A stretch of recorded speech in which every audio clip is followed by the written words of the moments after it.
Dan sebenarnya kalau kita mau jujur kepada baginda Nabi SAW, kita tidak akan pernah tercolong semacam ini, terkecoh semacam ini, kecolongan semacam ini. Bagaimana mungkin organisasi keagamaan dipimpin atau diurus oleh orang yang bukan ahli agama? Dan sedang menjadi tahanan KPK itu bukan kader NU, bukan kader orang Islam, tapi partai X. Yang kabarnya di berita, di media Anda bisa lihat, memang sarang koruptor-koruptor. Kalau misalkan masih dibantu secara hukum, Anda sedang bunuh diri. Artinya Anda menyelamatkan sesuatu yang bisa mengancam keselamatan agama Anda. Bismillahirrahmanirrahim. Assalamualaikum warahmatullahi wabarakatuh. Sahabat kaum muslimin, muhsinin muslimat dimanapun berada. Pada kesempatan ini kita berada di Al-Jalil 4. Dan pada hari ini kita telah memulai pembangunan dan penggalian pondasi dari 6 lokal madrasah ibtidaiyah diniyah untuk anak-anak yatim kita, dan 3 lantai asrama yang akan mereka tempati dalam rangka belajar dan mengaji dan menyantren di tempat ini, di Pondok Pesantren Syariah Al-Jalil 4.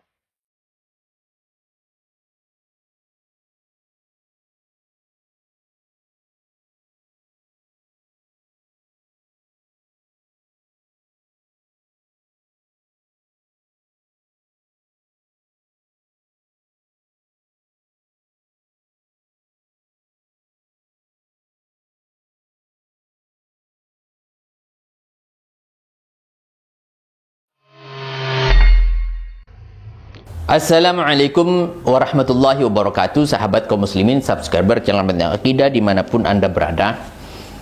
Saya mendapatkan pesan dari salah seorang jamaah yang datangnya dari Jakarta. Beliau menginfokan kepada kami dan meminta untuk lebih jelasnya, detailnya apa yang terjadi di dalam kepengurusan PBNU. Sekali lagi sebelumnya saya akan menyampaikan supaya tidak ada intinya mispersepsi atau miskomunikasi, atau misalkan anggapan-anggapan yang sebenarnya sudah dari dulu, dari awal ketika kita ingin menyampaikan sesuatu yang lurus, kita melihat ini adalah satu yang hak, kita melihat ini adalah sesuatu yang harus disampaikan.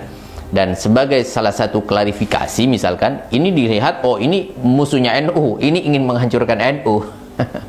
Saya mohon maaf, saya tidak terlalu menarik untuk membahas siapa diri saya, kemudian siapa keluarga saya, tidak. Tapi itu adalah saya anggap sebuah angin yang harus berlalu begitu saja tanpa harus kita pertimbangkan, wah ini jadi mudarat buat saya, kemudian ini menjadi rugi buat saya, eksistensi saya dan lain sebagainya. Itu di luar daripada hal yang patut kami pertimbangkan, dan sangat tidak tertarik untuk membahas siapa saya dan apa prinsip saya dan lain sebagainya. Intinya apa yang harus kita sampaikan hak, maka harus kita sampaikan hak. Maka pada kesempatan ini saya menyampaikan sekali lagi, saya berbelasungkawa terhadap PBNU.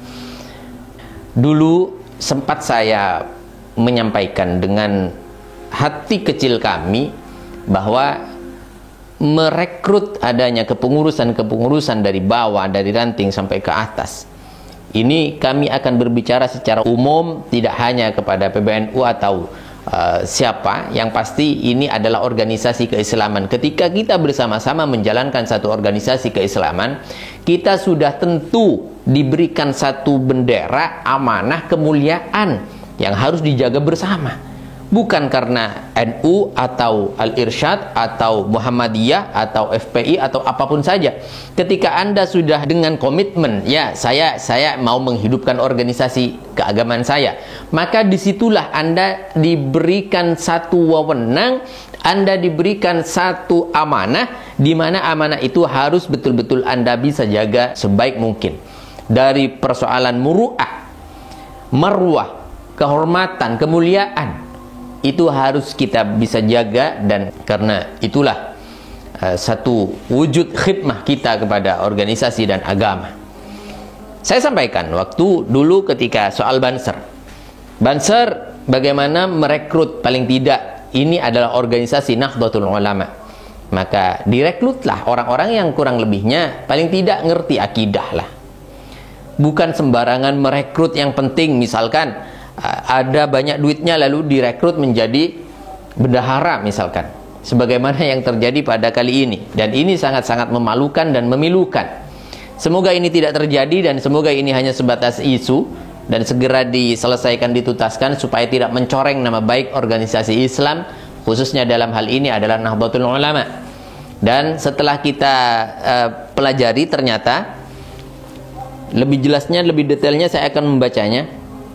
Saya minta linknya bahwa ini bendahara PBNU, pengurus besar Nahdlatul Ulama, ini terciduk dan menjadi tahanan atau tersangka di KPK dengan kasus korupsi puluhan miliar dan lain sebagainya dan lain sebagainya. Saya sedikit aneh dan saya sedikit penasaran, siapa sih sebenarnya pengurus PBNU yang ada di sini yang bertengger di keuangan atau di bendahara? Apakah dia orang yang mempunyai dasar keilmuan sehingga dia mampu menjaga muruah dan marwah dan kehormatan NU? Ternyata di sini dia bernama Mardani Maming. Dia adalah kader PDIP. Jadi pengurus NU. Dulu saya sempat teringat apa yang dikatakan Kiai Lutfi Basori. Jadi partai semangka itu di luarnya adalah yaitu hijau, kemudian dalamnya merah. Ternyata berlanjut ke sini begitu loh. Jadi di luar partai Islam masuk kepada organisasi Islam, dan bagaimana dia mengobok-ngobok dan menghancurkan nama baik agama dengan menghancurkan organisasi keislamannya. Ini yang tidak kita inginkan sebenarnya. Dan sebenarnya kalau kita mau jujur kepada baginda Nabi SAW, kita tidak akan pernah tercolong semacam ini, terkecoh semacam ini, kecolongan semacam ini. Bagaimana mungkin organisasi keagamaan dipimpin atau diurus oleh orang yang bukan ahli agama? Entah itu di kedudukan sekretaris kah, apalagi di kedudukan bendahara kah, atau apapun saja. Tidak begitulah. Maka semoga ini menjadi satu lecutan bagi diri kita, memotivasi supaya kita betul-betul mampu menjaga amanah dari Kiai Hasyim Asy'ari. Kita bisa menjaganya dengan baik dengan cara bagaimana kita menata kembali, memposisikan mana yang pas, mana yang ahli itu dijadikan, mana yang tidak ahli jangan. Meskipun dia seorang pengusaha, apalagi dari partai X, jangan. Hati-hati. Ayolah, mari kita bersama mawas diri. Kedepankan apa yang diutamakan oleh agama kita. Kedepankan apa yang menjadi kemaslahatan untuk agama kita. Marwah Nahdlatul Ulama, marwah yang sudah dibangun oleh para pendiri-pendiri kita, oleh muassis-muassis kita, itu dijaga dengan baik. Ini adalah warisan. Ketika orang tua kita meninggal, lalu kita melaksanakan apa yang disukai oleh orang tua kita, bersilaturahim kepada si A misalkan, itu menjadi kesukaan dewasa hidupnya, maka ini adalah satu kebanggaan ketika beliau sudah meninggal. Artinya apa? Apa yang menjadi perhatian orang tua kita itu dijaga. Apalagi ini menjadi warisan dari ulama-ulama kita yang menjaga keorganisasian keislaman ini. Muru'ah itu dijaga. Apa itu muru'ah? Coba kita akan kembali kepada kriteria dan ta'rif daripada muru'ah, yaitu al-muhafazatu ala fi'li ma tarkuhu min mubahin yujibu dhamma urfan. Melaksanakan sesuatu, menjaga sesuatu yang mana melakukannya itu bisa menjauhkan dari celaan, menjauhkan dari hinaan, menjauhkan dari kebodohan, kebobrokan yang ditimbulkan oleh sesuatu tersebut. Ditinggalkan atau dijaga betul, dilaksanakan meskipun itu adalah persoalan yang remeh misalkan, tapi ini bisa mengangkat marwah, mengangkat martabat, menjaga nama baik. Itu dilakukan, jaga baik-baik. Itulah muru'ah, perkara remeh sekalipun. Kemudian tarkuma fi'luhu min mubahin yujibu dhammahu urfan.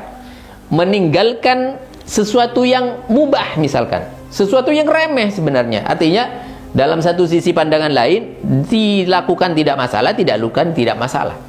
Jadi sesuatu yang remeh ditinggalkan dengan niatan menjaga nama baik. Ini muru'ah. Salah satu contoh, Melepas songkok itu tidak masalah sebenarnya. Artinya tidak berdosa maksud saya. Maka saya sering dimarahi oleh kakek saya ketika saya sedang makan tidak pakai songkok. Apa kata beliau? Kakek saya, Allahumma yarham Kiai Syarbini Shalihuddin bin Abdul Jalil. Beliau mengatakan bahwa yang kamu makan di depannya itu adalah muhtaram. Itu sesuatu yang dimuliakan.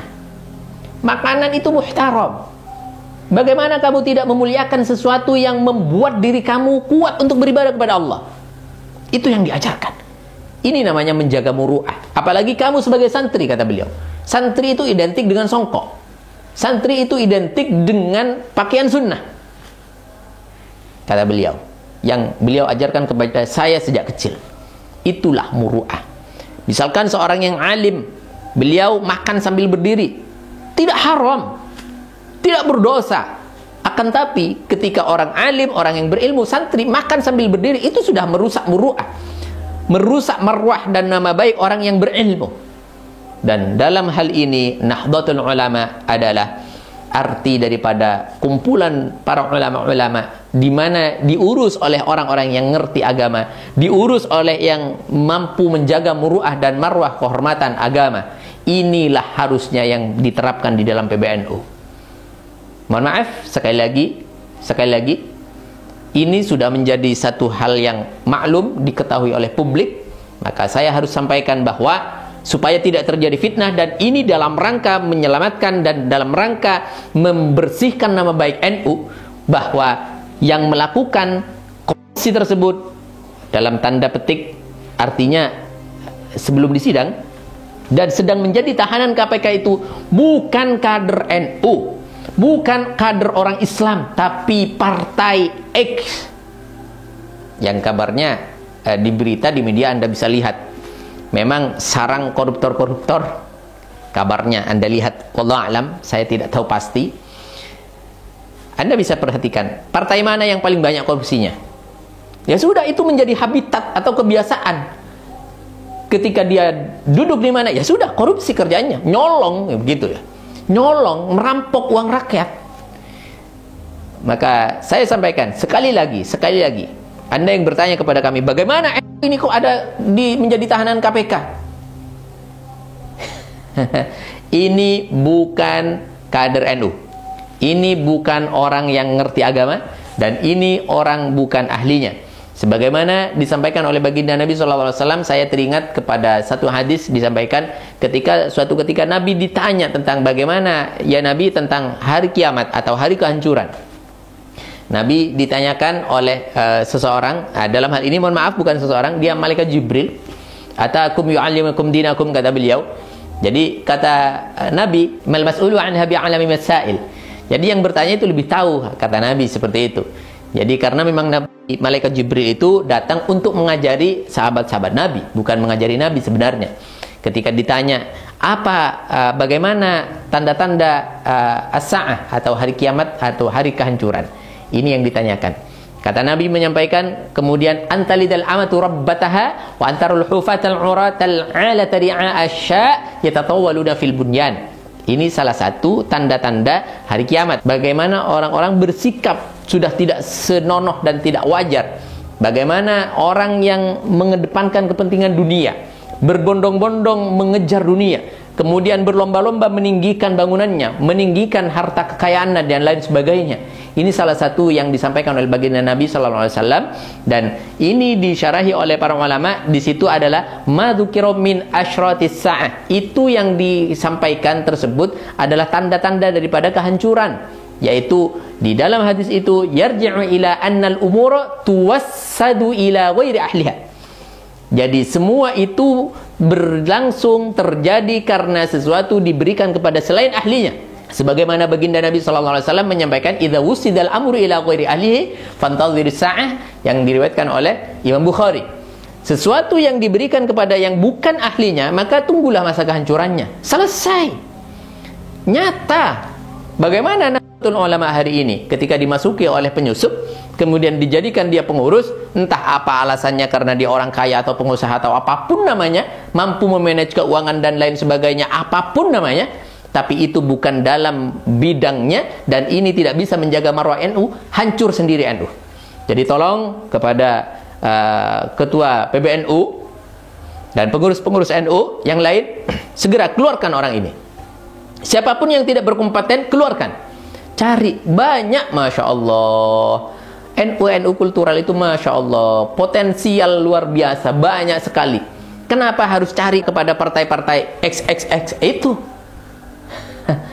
Jadi tidak perlu didukung, tidak perlu dibantu secara hukum. Jangan.